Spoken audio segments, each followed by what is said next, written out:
We are live again, folks. Once again, this is actually, if you're watching this on Wednesday, today is November 2nd, I believe. This is the second one that we've done today. Today we have a very special guest. This guy, I started watching his YouTube videos probably, I would say, maybe a year or so ago. He's got a lot of tips and tricks that he does. But before we get into all that, we're going to bring it right to him. Let's go ahead and hit that intro.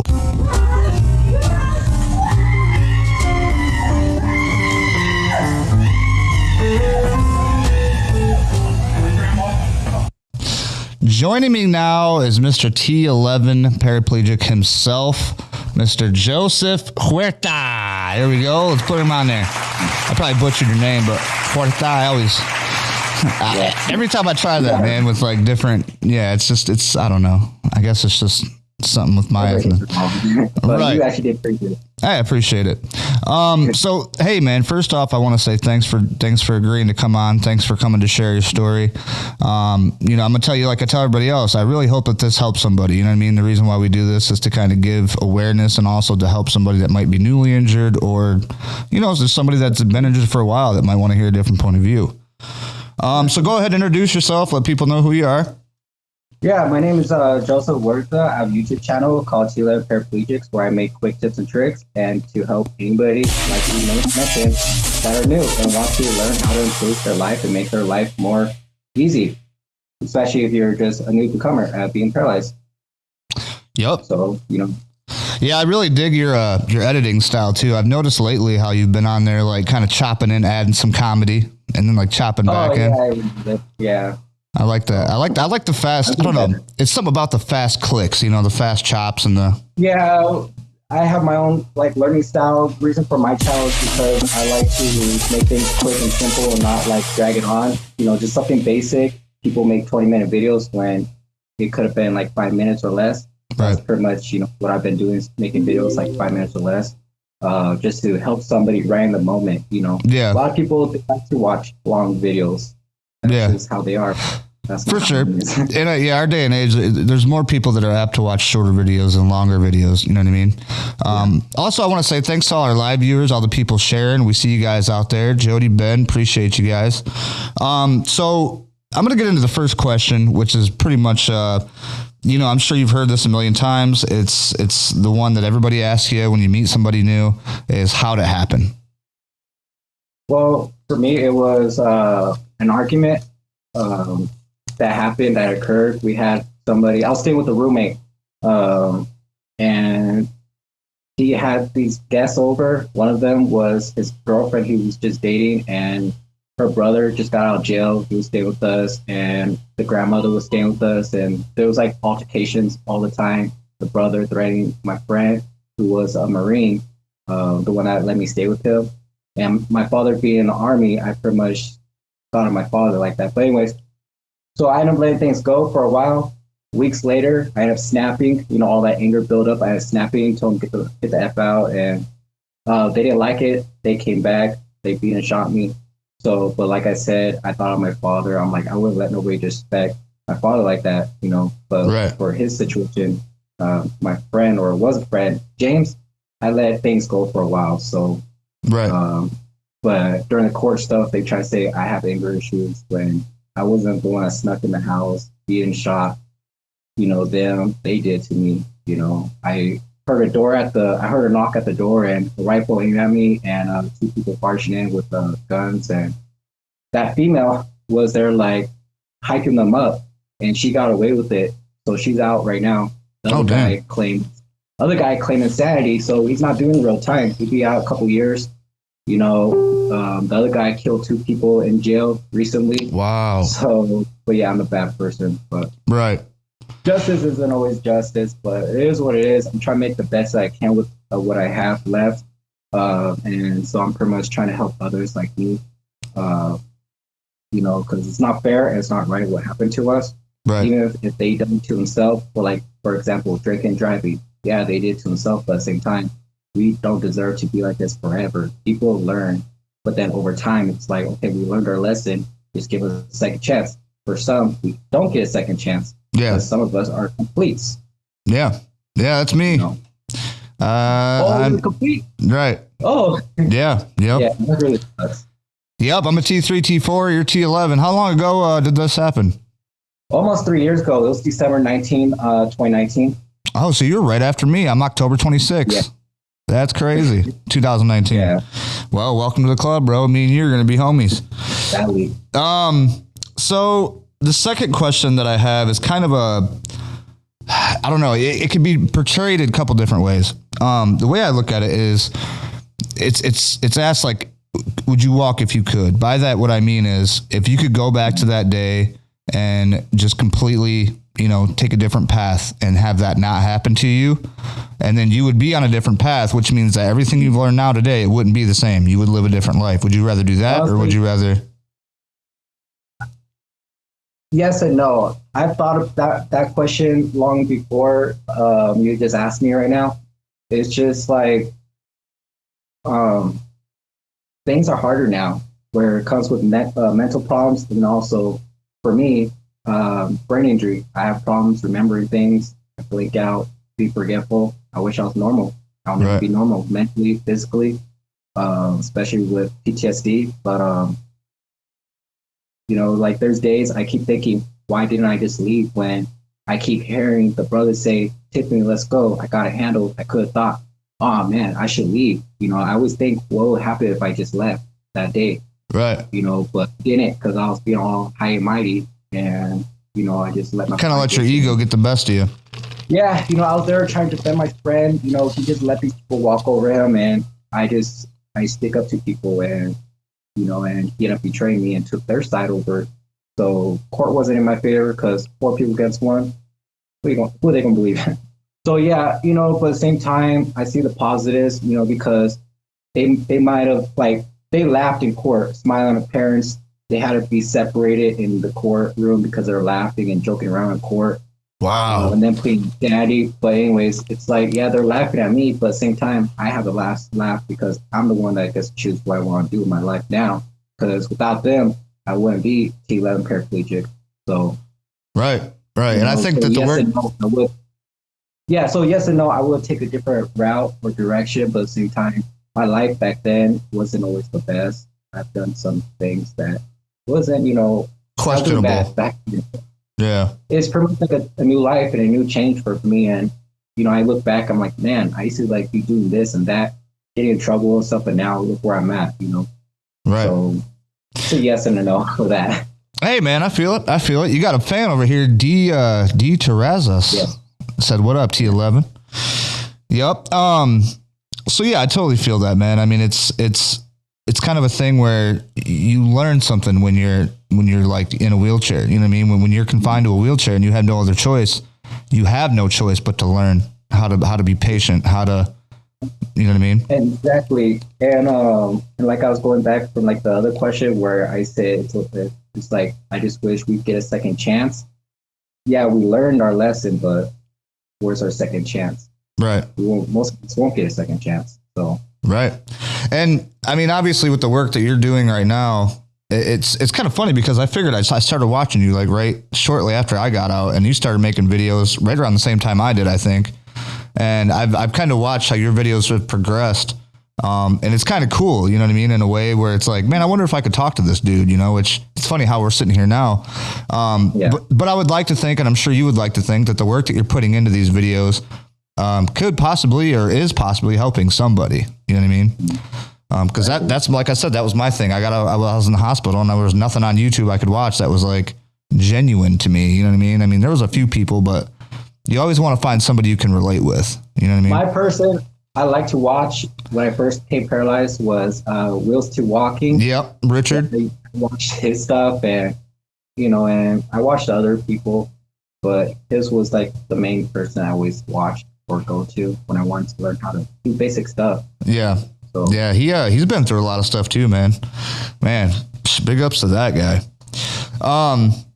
So the next question I got for you is dating/married. So I mean, how's that going for you? Honestly, I'm not with my babe mom. She's very abusive, and I haven't seen my daughter since I was shot. She was 2 months old when I was shot. And dang. Shot me. I was begging for my life, saying, "Don't shoot me, don't shoot me. I have a daughter." Like after the second shot, they shot me twice. The first one hit my shoulder, the second one hit my back, and so yeah. I was, but anyways, besides that, um, dating's been hard. Not a lot of people want to date somebody who's paralyzed, and me having an abusive relationship back then, it makes me think, well, imagine how it was back then. Are they going to be abusive now? And I was dating a female like a month ago or so, and I made a video about it where she was being very aggressive towards her dog, and I'm a pet lover. Oh, And yeah, I remember that. I told her honestly, I'm scared to meet you, and she was like, as long as you don't get me mad, if you do, I'll just book your wheelchair. I'm like, that's not cute, and that's not cool. And I just walked her. No, You know? that's So block that number and walk away. yeah, it's just a lot of double standards with Walk away. how society is. It's like imagine a guy said stuff like that. But yeah, so I'm always thinking, am I going to get abused, especially being in a wheelchair? Am I going to get taken advantage of? Right. I'm in a wheelchair, from friends, or it could go, with friends or like relationship stuff. It's just being taken advantage in general. I don't want to, 'cause Right. I can't defend myself. Well, and it's rough too. I mean, I couldn't imagine being single, you know what I mean? And then having to try to find somebody.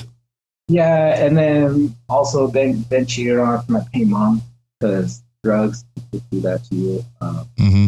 And it makes me think like if I was cheated on before my injury, then how would it be now? Like I'm not able to pleasure them. I'm not able to even feel pleasure. So it's like people have urges, Yeah. and not satisfy it. So most likely we're gonna get cheated on, and that's something that's big for me. It's like loyalty, and so You got all these it comes with a underlying lot of factors, it mental sounds like, that issues just, and issues.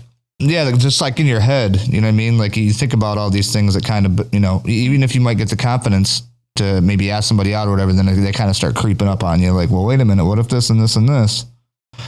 So that's totally understandable, man. Like, God bless my beautiful fiance, man. Like, I wouldn't be here today, like right now. Swear to God, if it wasn't for her. Like, I give all glory to her. And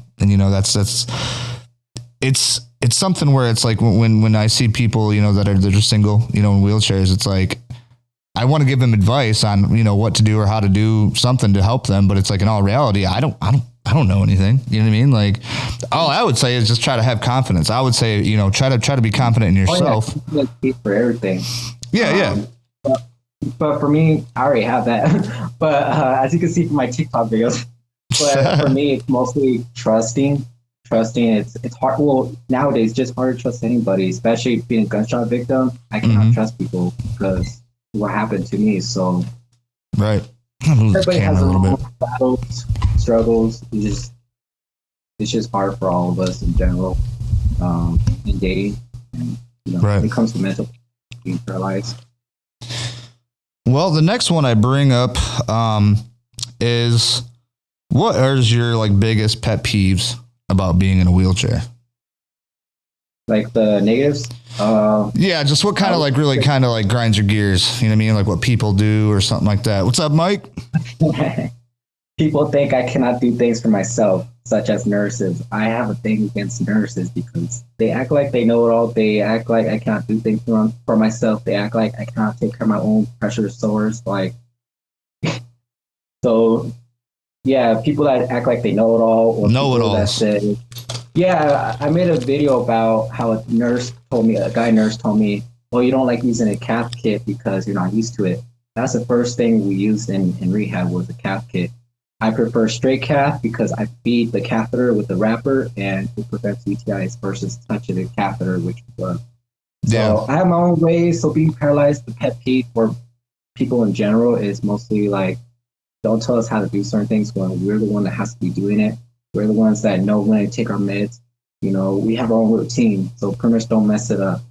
So that people push our wheelchairs. Oh yeah, that's the number one everywhere. Yeah. Oh yeah. It just seems like we don't have control of nothing pretty much. Like when somebody just tries to push your wheelchair away, like you're going, like they're trying to put you in the corner or something. It just seems like they're trying to control you. Yeah.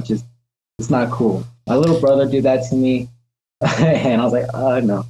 Um, Let me see. I would say, That's why you gotta get them flip like, down does it handles have on to the be back. people in general, or like, we're just like, because I would say another pet peeve is like being able, like, not be able to do certain things, like reaching something high up, and so Yeah, yeah. I See, don't, that's for me too. it's I not hate able being to able do not to things. reach stuff that I used to be able to Yeah, not reach and able to do. do great stuff. That's a pet peeve for me. So it's not really a person in general like influencing me or whatever. It's just something in general I cannot do. Right. That's pretty much like the struggle. One of the pet peeves for me is not able to do things. For sure. Which actually, we were just kind of talking about this. What is something that you wish you could do now that you can't do anymore that you used to be able to do? Uh,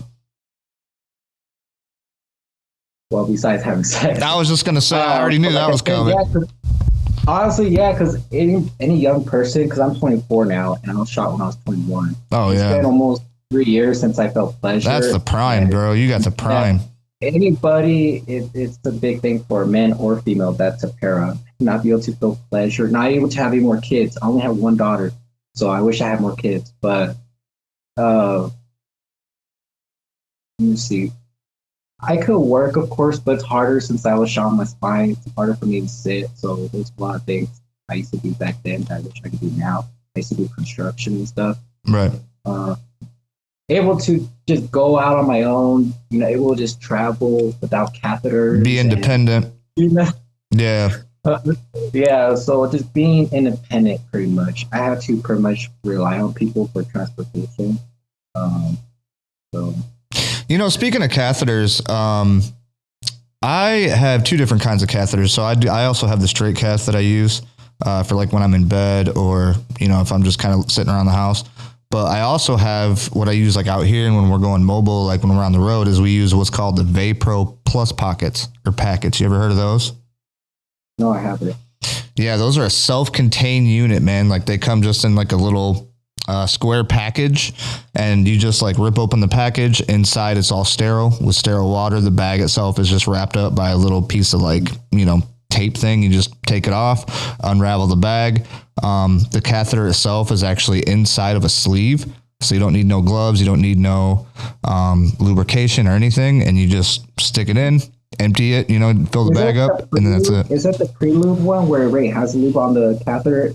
Because I have one where the catheter is inside the bag and you just pull out the catheter from the bag, and it's like pre-lube.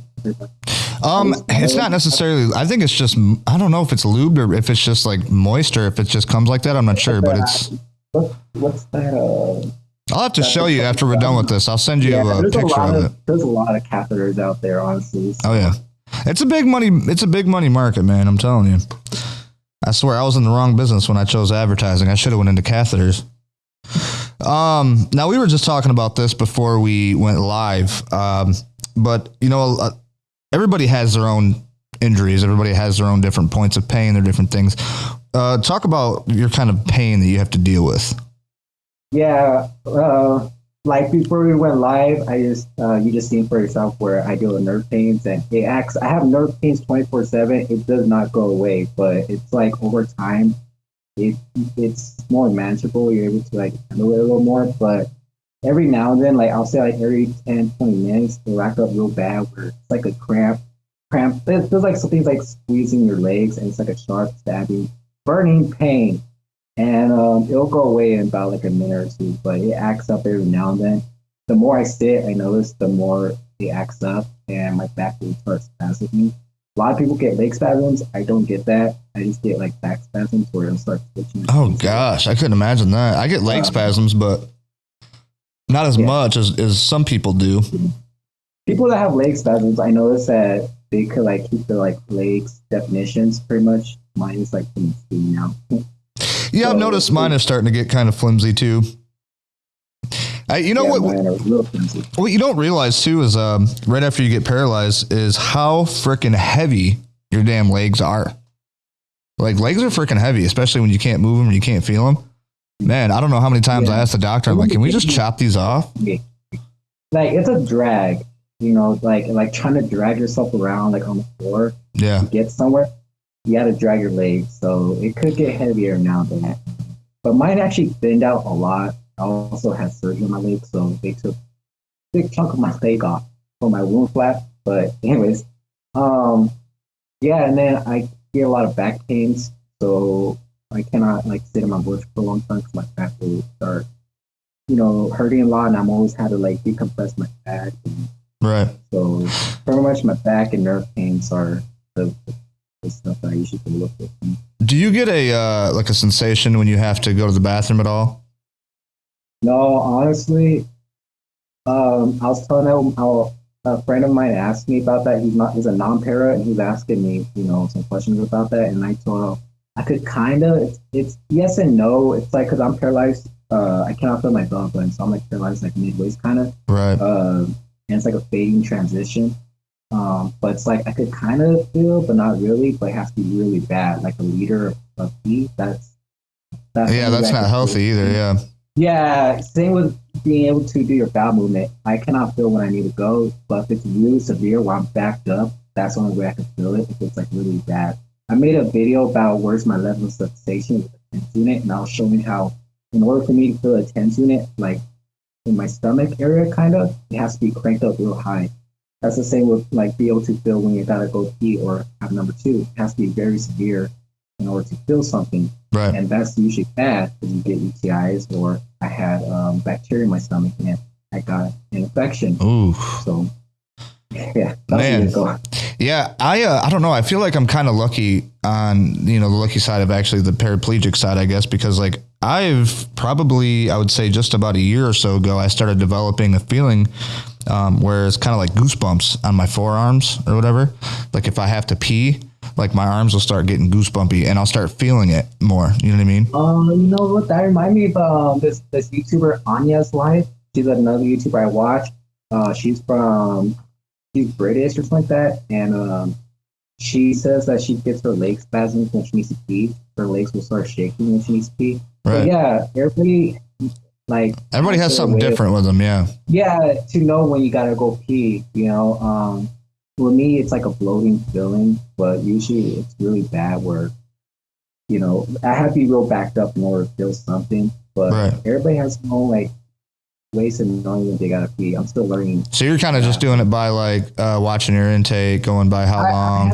I do it every 6 hours. I have it timed. I wear underwears and how I know when to do this. I first start at 8 hours, and if I'm still peeing myself, go 7 hours. If I'm still peeing myself, 6 hours.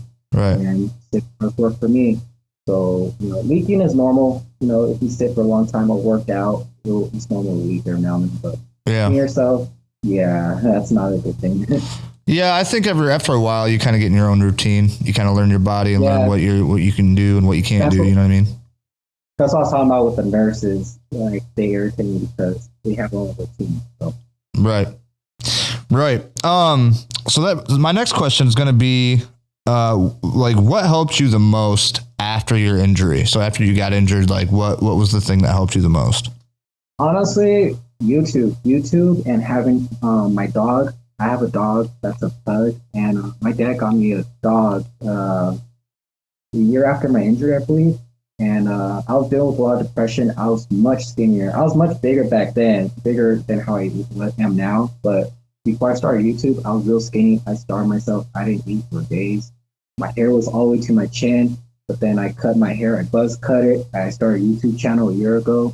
And when I showed a picture of my hair on the floor and a picture of me, my dad was like, hey, I'm like, yeah, I just gotta start fresh.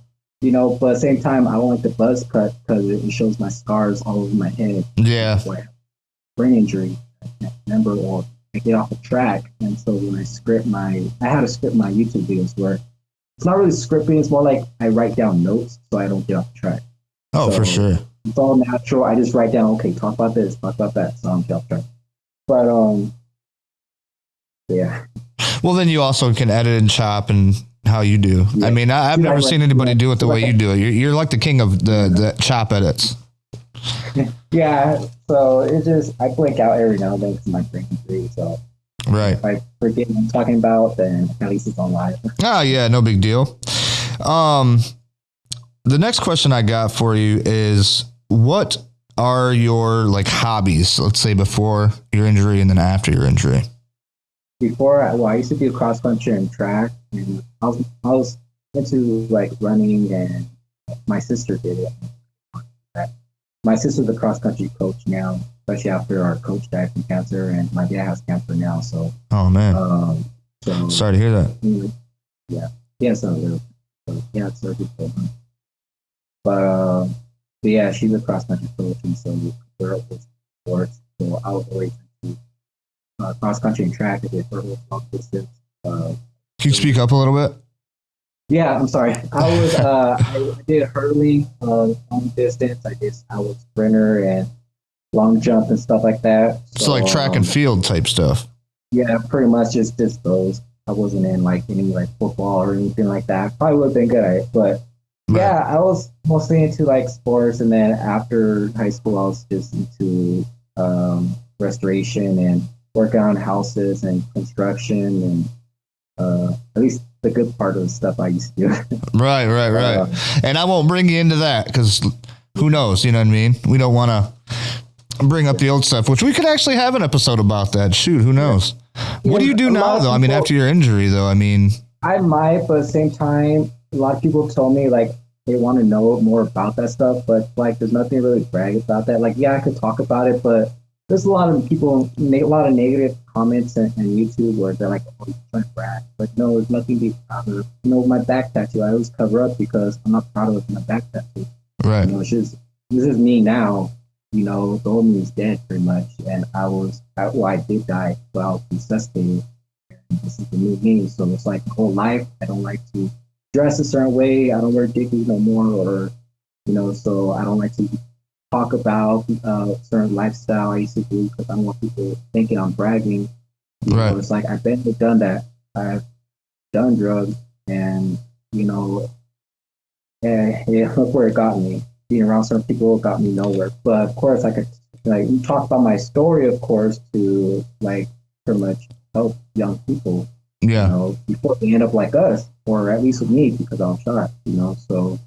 Well, I think just yeah, sorry to didn't mean to cut you off, but I think just the shock and awe of the whole gunshot and the life that might have led up to that. That's just something that normal suburban area kids don't get to see. You know what I mean? Yeah. I mean, I grew up around dudes that were like want to be gangbangers and would fight and do all that shit, but it's like it's all fun and games until somebody gets shot and then you're fucking got paralyzed or you die. And it's not cool. So right, it's like you said, it's nothing to brag about. Yeah. What do you feel about like travel now? Like, do you like to travel at all, or does it hurt you at all, or? It does hurt me, my back and nerve pains, and it's real hard, especially dealing with pressure sores. I have pressure sores right now. Nothing severe. It's like stage 2. It's pretty much almost healed, but I couldn't travel for my own court stuff, so that just shows how hard it is for me just to travel. Where I have to do my court through the phone. I had to read my court speech. I couldn't really testify, so that's why they didn't get much time. So traveling's hard. I'm in California now, and I was shot in Las Cruces, New Mexico. So I'm not from there. It's just I am traveling. Oh, so you would have to travel there just to go to court? I traveled there, and I ended up having a kid there, but I'm born and raised in California. Graduated in Cali. So it's just, I was only in New Mexico for a year, so I ended up having a kid out there. Okay. Getting shot over. But yeah, traveling's hard. If I could travel, I would see my daughter, but it's like 17-hour drive, I think. Holy shit. From Cali to New Mexico. Yeah, about 17 hours. So it's pretty far for me. It's not easy on my back. Oh, no. Shot literally right in the spine. It's very hard. Yeah. And it just sucks that in order for me to be able to sit without much discomfort is I need to be built up on medication. And, it's just what I mean is being on Backup and all these other stuff. Yeah. So. Yeah, I'm with you, man. I used to like to drive, go to these different places. We used to go to Tennessee every year because we're from Michigan. So that right there to go where we went in Tennessee was about a 9-hour drive. And just that, like, just going around Jackson, where we're from here, even like a couple, 3-4 hours driving, like I can't do it. Like my back is through when I get home. I want to get in my bed and like curl up. You know what I mean? But if it's like traveling for pain, that's how it is for pain. But if it's like for traveling for a gunshot victim, honestly, I don't even leave my house unless it's like to the store or to my doctor appointments because of my paranoia. Right. Where I'm just paranoid opening doors because that's what happened when, I opened the door, I got shot.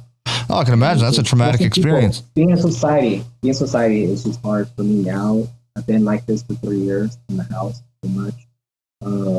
But having a dog, like you asked about the other question about what helped me. Having a dog is pretty much helped me, and I'm trying to get myself out there again. So, Right.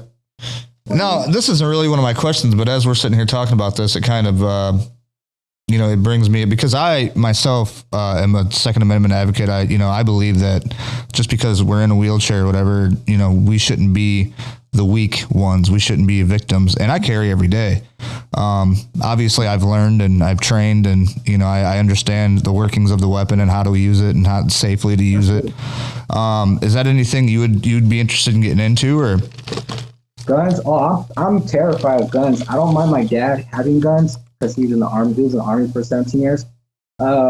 Whenever my dad, it was about a year and a half ago or 2 years, and my dad thought the people that shot me was at my stepmom's house, and he left it was like a 9mm or whatever in my room.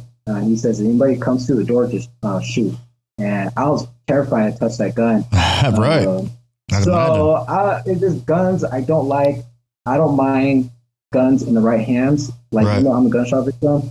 I'm still with guns. I'm with, but also against it. It's just, right. It depends. So you support being able to having a gun, but that's not your thing. I wish I had a gun like back then, but if somebody break in, I have no choice to touch a gun, but I'm terrified of guns, honestly. Right. When For the sure. detective questioned me about what happened when I was shot 3 years ago, I asked her, hey, can you take off your gun? I'm terrified of guns. Right. So she had to take it off. So. Oh, man. But with the Second Amendment, people had guns. But the guns back then was muskets. They probably wouldn't sign it if they knew we'll be having machine guns and people will be using it for burglary and stuff like that. If they knew that, they probably wouldn't sign the Second Amendment. But at the same time, guns are good, and it could also cause, it could cause people to get hurt. People use guns for violence, like what's it called? Like, there's a lady, she got in an altercation while driving, and she pulled out her gun. Oh, road rage and all that. See, that's the thing. I think that the guns, like you said, the guns in the right hands of the right people are as better than gun in the hand of somebody that doesn't know any better, that just flies off the handle whenever they get mad. You know what I mean? I mean, the only thing that's going to stop a bad guy with a gun, though, is a good guy with a gun. So it's like, you got to think of it that way too. You know what I mean? And it's a slippery slope. I know it's political. Some people don't like to get into it, but with your type of injury, that's kind of something that I thought about. Is with me, I carry every day. So it's like, just like you got to know the law. Just like you cannot claim self-defense if they have if they have a gun and I don't, they cannot claim self-defense. That's what they did with me. Right. 2 guys claimed self-defense when they snuck in. They had a gun. I didn't. I tried to get away. They shot me in my back. They shot me twice when I tried to get away from them.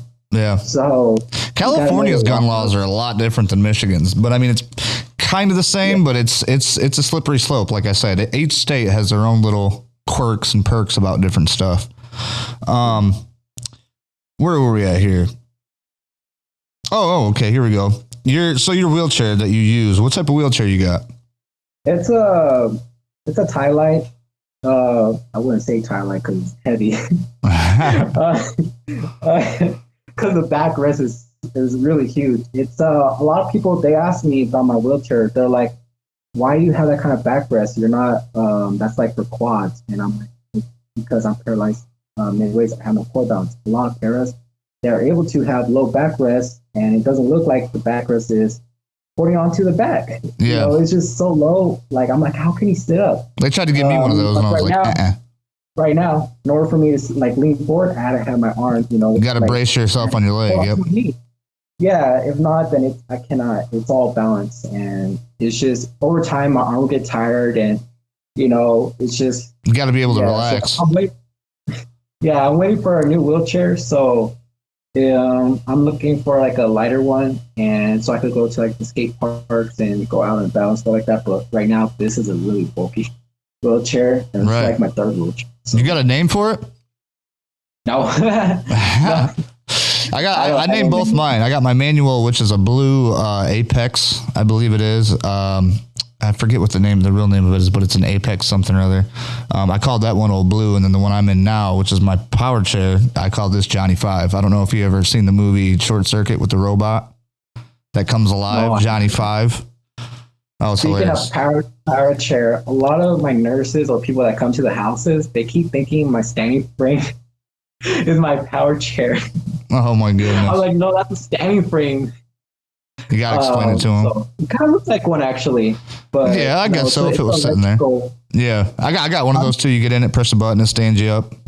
Yeah, it's better than the one you had to like do by hand. That is so tiring. It's like, especially like the little short handle ones. And the rehab, it's much longer, but you got like a short handle lever. You're gonna be there for like 10 minutes. Well, and it's sort of sketchy too, as like if you're not strapped in correctly and you start like moving forward and it's not tightened down, man, it gets freaky, man. Yeah. It gets real scary. So this brings me to my last question, which I believe is the most important one out of all these, which is why I put it last. What is the best advice you would give to somebody who is newly injured? Honestly, what I'll say is in order for you to like try to like help you move on, and that's what I'm still struggling with is moving on, but it's more like acceptance. I'm just starting accepting being paralyzed. Is if you're new, having a dog would definitely help. My dog helped me a lot. It's like you need emotional support, for sure. Being around others or others that understand you. For me, my dad understands me since he's a combat vet. Right. Other family members, they don't understand what to like be a gunshot victim, or they don't really understand me, so I can't really vent to them. So what I'll also like give is pretty much vent out to other paras, like what we're doing right now. Yeah. Talk to other paras. Go on group chats. That's what I've done on Facebook. Go on group chats. Talk to other paras. Somebody who can relate to you. Not a lot of people I've known is gunshot victims, so it's hard for me to vent to somebody who actually understands my problem and deal with PTSD. So pretty much finding somebody who understands you, having an emotional support dog, or having somebody there emotionally, those are two big things for me. Right. Also, something you could do if you're just starting out is start a YouTube channel, just like what I did. And it's like a therapy for me, honestly, because it helps more than actually going to therapy, because not a lot of therapists understand you. So, right, just start a YouTube channel and it just helps. And at least you could also help others, by showing us your journey, pretty much. Yep. So. Yeah, I agree with that, man. I mean, that's kind of why I wanted to start doing this, is because when I was in the hospital, the first thing I did, like you, is I went to YouTube. That's the first thing I did, and I went to YouTube and I looked up to see who could help me and who went through it and how they dealt with it. So that's like, I would agree with that. Yeah, I mean, if you're savvy enough and you're not too shy, you know what I mean, grab a camera or even use your phone and click it on and make a couple videos, see how it goes for you, because you never know where it's going to bring you. Exactly. All right, man. Well, hey, I do appreciate the time. That's all the questions I got for you. Is there anything else you wanted to say?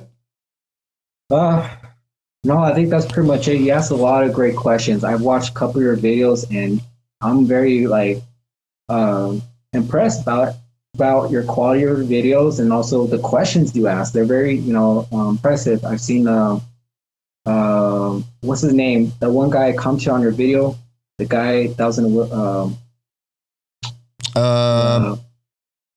Lamar? No, it's not Lamar. It's the African American guy. Yeah. He all blinged out. Oh no, Rico G.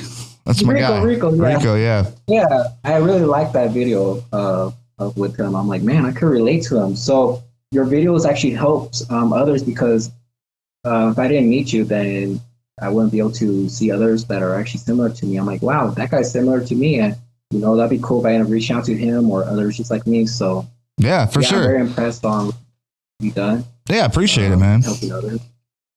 I do appreciate it. And what I'll do is probably next year sometime, I'd like to get everybody around and just kind of like do little shorts. You know what I mean? Maybe bring everybody together. So like, everybody that's done a Wheelchair Wednesday can have a moment to like either reach out to each other or whatever. You know what I mean? To me, that. Go ahead. That reminded me of rehab. Where they end up having like these like people from out of rehab come in as like guest speakers and pretty much tell us their stories and to help the new people pretty much. So that's pretty much what you're like, what you kind of remind me of what you're doing is like trying to open up the doors to communication for people. Yeah. In rehab where they brought everybody together at a table. We went around, told them our story and stuff like that. So that's actually a very good idea. Heck yeah, man. Hey, like I said, I appreciate it. We're going to put the links to all T11 Paraplegics in the description. So we'll have your YouTube page on here so people can click it, check them out. You make new videos every Friday, I think it is? Yeah, every Fridays I do shout-outs for any new subscribers, and I do shorts every now and then, but every Fridays, that's when I upload my main videos. Right, for sure. Well, hey, man, I appreciate you coming by. Stick with me here once we close this down, and I'll talk to you a little bit more before we part ways. But besides that, I want to say thank you to all our viewers. Make sure you like and subscribe. We try to do a new video every week. I want to make sure we get this out to people and so they can have something to check out. But until next time, I appreciate you coming on. Appreciate everybody watching. And we'll see you next Wednesday.